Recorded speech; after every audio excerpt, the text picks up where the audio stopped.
You're inside the EU Parliament. Overnight, the establishment will hear the case of the Pirate Party.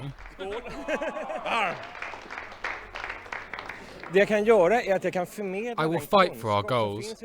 Thousands of activists on the street fighting. Now we need to continue the fight in Parliament.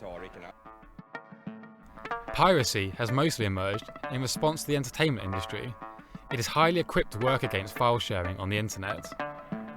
But as the film industry came under pressure due to this illegal file sharing, the US government threatened Sweden with tough sanctions if it didn't stop this activity. The Pirate Bay website is taking on the entertainment industry. After 3 days, the new servers are ready, but this backfires as it is raided by the police. The raid against the Pirate Bay acted as a catalyst for the Pirate Party.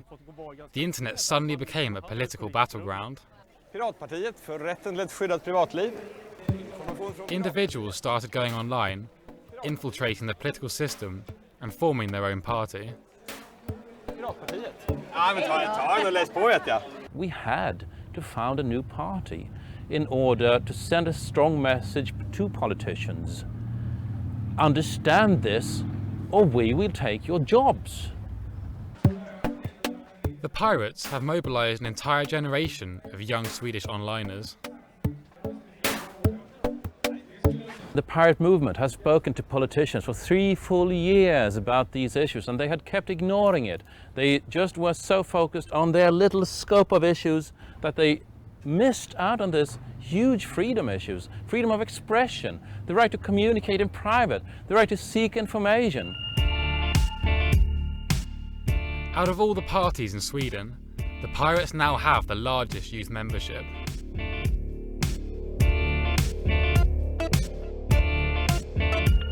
There was the Pirate Bay raid in 2006, which kind of pissed me off and said, okay, I'm going to do something now.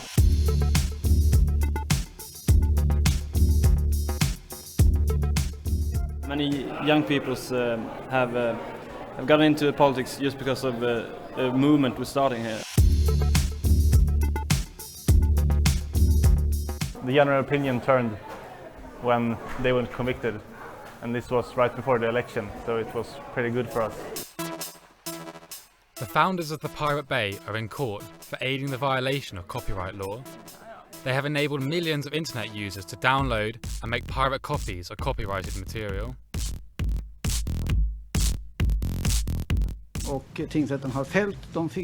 Today, the Stockholm District Court rules on the Pirate Bay case.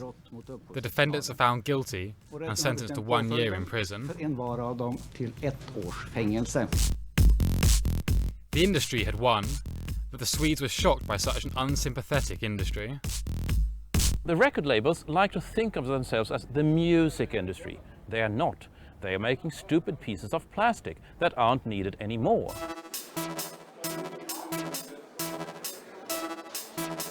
When we have a real political debate or a debate in the court, we always win. And that's why we've been successful in court, and that's why the politicians give us the new laws, which is very, very good in Sweden. So we are losing in media and winning in reality.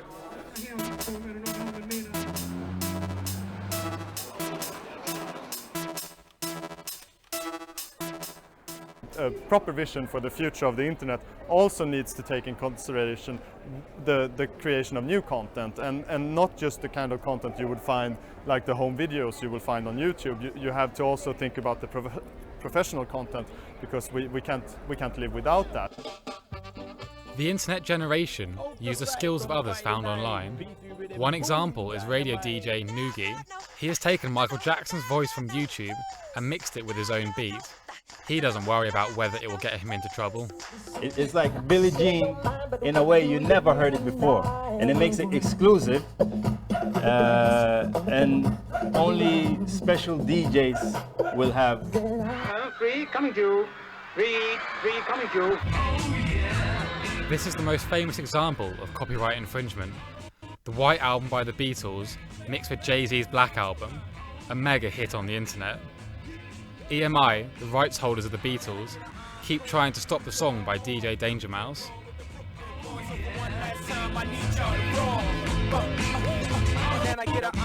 Is it worth for the record labels putting down all that effort in trying to stop something that cannot be stopped? Because it's already shown in a way with internet that it lives its own life.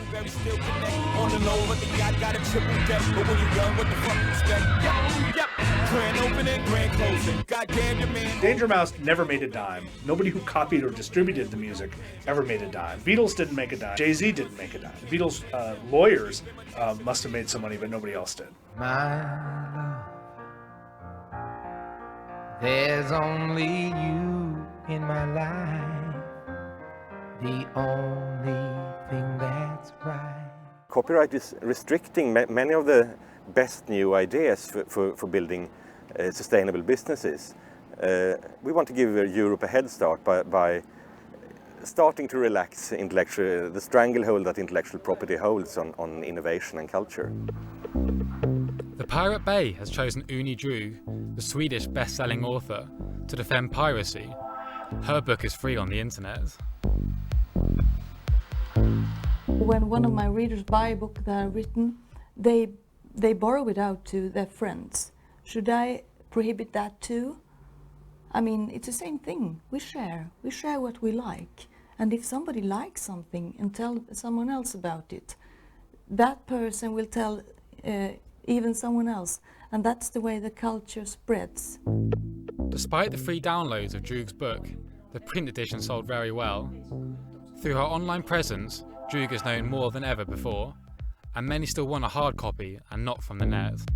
In my heart I am a pirate, and I think I will always be. I say kiss the future, don't be afraid. It's going to happen anyway. The Pirate Party wants a future in which everyone has the possibility to use other people's work. Nobody should halt progress just because he owns the rights or patents. Exactly the same thing happened in the 80s with the environmental movement, but the old politicians didn't quite get it. And it wasn't until green parties were started in many European countries that the old politicians started to take it seriously. Now they all do, so that was a real success story. I see, we're trying to do exactly the same thing, but in information politics. Right, and we see that succeeding. I mean, we're just one facet of a global movement. Until now, the Pirate Party's agenda has been very specific. If they were to join the People's Party, its field of action would have to extend. Would they be prepared to do so? The traditional parties will pick up their ideas, give the answers. They have never answered the pirates. They will give the answer, they will take some parts of the pirates' ideas, and the Pirate Party will disappear. Thank you. Thanks. Whether with or without the Pirate Party, they've made a powerful impact in Sweden. And now with a seat in the European Parliament, the entertainment industry is no longer so at ease with their presence.